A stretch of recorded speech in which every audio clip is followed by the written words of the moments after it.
प्यारे दोस्तों, हर दिन की भांति एक बार फिर आपके समक्ष एक प्यारा सा कहानी लेकर के उपस्थित हूँ। इस कहानी के माध्यम से हम लोग इंग्लिश पढ़ना सीखेंगे, साथ साथ इंग्लिश का हिंदी अनुवाद करना सीखेंगे और नए नए वर्ड मीनिंग भी सीखेंगे, जो हम लोग को इंग्लिश पढ़ने, लिखने और बोलने में सहायता करेगा। दोस्तों, तो अगर आप मेरे चैनल पर नए हैं तो सब्सक्राइब कर लीजिए, क्योंकि मैं इस प्रकार का ढेर सारा कंटेंट लेकर के आने वाला हूँ जो आपको इंग्लिश बोलने में सहायता करेगा दोस्तों, इंग्लिश पढ़ने में सहायता करेगा दोस्तों, इंग्लिश लिखने में सहायता करेगा दोस्तों। तो चलिए बिना देर किए हुए इस कहानी को पढ़ना शुरू करते हैं।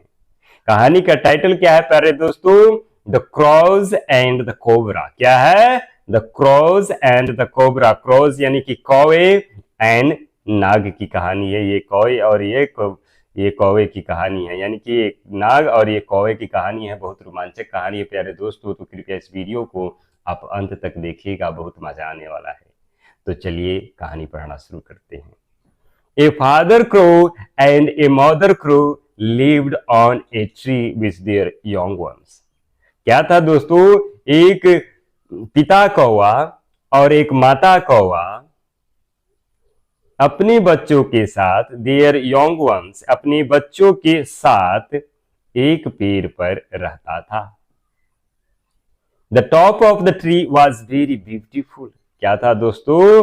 पेड़ का यानी पौधे का जो है, वृक्ष का जो ऊपर का टॉप मीन्स होता है दोस्तों शीर्ष, ये शीर्ष वाला भाग क्या था? बहुत सुंदर था, वेरी ब्यूटीफुल था।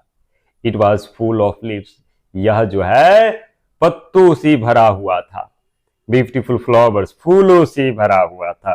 एंड डिलीशियस फ्रूट, और स्वादिष्ट फल से भी।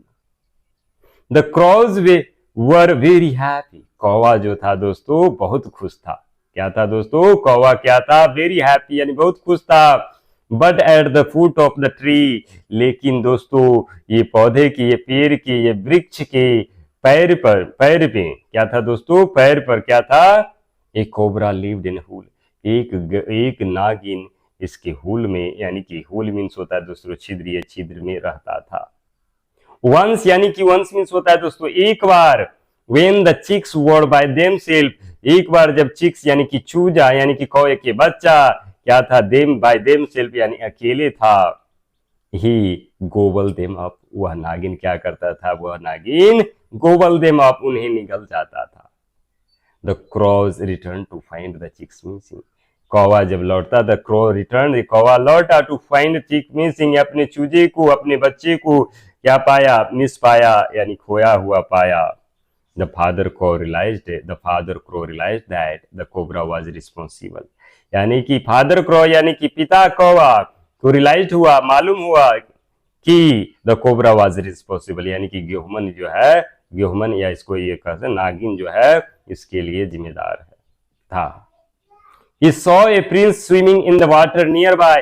वह एक नजदीक के पानी में एक प्रिंस को तैरते हुए देखा। वह जो है इन द वाटर यानी कि नजदीक के पानी में स्विमिंग, तैरते हुए एक प्रिंस यानी एक रानी को देखा। So he picked up the princess necklace and dropped it in the cobra hole. क्या किया है दोस्तों? इसीलिए वह picked up the necklace, princess necklace यानी कि प्रिंस के, राजकुमारी के हार को क्या कर दिया? पकड़ करके चोंच में, and dropped it in the cobra hole, और क्या किया दोस्तों? कोबरा की यानी नागिन के होल में, छिद्र में इसको ड्रॉप कर दिया, यानी डाल दिया।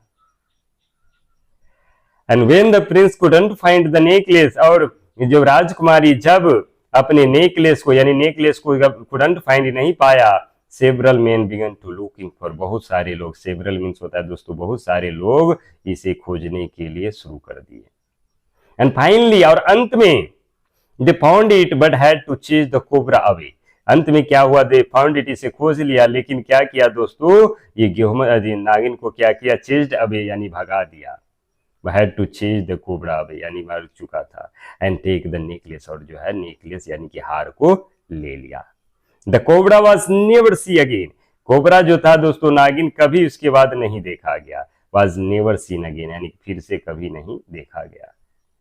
द क्रॉज लिव्ड हैप्पीली, कौवा खुशी से रहने लगा। कहानी का मोरल क्या है प्यारे दोस्तों? Intelligence is greater than physical power, यानी कि बुद्धि क्या होता है? फिजिकल पावर यानी शारीरिक शक्ति से अधिक महान बड़ा होता है। यानी कि आपके पास कितना भी ताकत है, अगर आपके पास बुद्धि नहीं है तो आप सबसे हार जाएंगे दोस्तों। इसीलिए कहा गया है बुद्धि सबसे पावरफुल थिंग है। बुद्धि के सहारे आप हर चीज को हासिल कर सकते हैं, लेकिन शक्ति के सहारे तत्काल हासिल कर सकते हैं, लेकिन हमेशा के लिए नहीं। Thanks for watching my dear English learner.